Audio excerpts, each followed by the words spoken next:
Γεια σας φίλοι μου, ένα γρήγορο σέρβις θα δούμε σήμερα σε ένα εξαχνωτή. Δούλεψε αρκετά χρονάκια κάποια στιγμή και όλα χρειάζονται μια συντηρησούλα.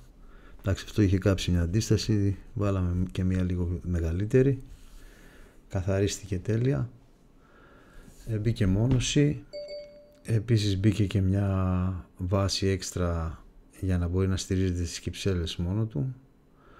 Εδώ βλέπουμε τη θερμοκρασία, κοιτάξτε τη διαφορά που έχει ο χώρος καύσης. Έφτασε σε 181 και βλέπουμε 185, 4 βαθμούς, εντάξει, μέχρι να πιάσει τη θερμοκρασία κανονικά χάνει λίγο. Εδώ κόφτει στον 1 βαθμό έχω βάλει. Εντάξει, μια χαρά έγινε τούμπανα το μηχανάκι, σαν καινούριο. Αυτά φίλοι μου, μείνετε συντονισμένοι, έρχεται βιντεάρα με το τι κάνουν οι περισσότεροι λάθος στις μετρήσεις και πώς πρέπει να μετράμε σωστά.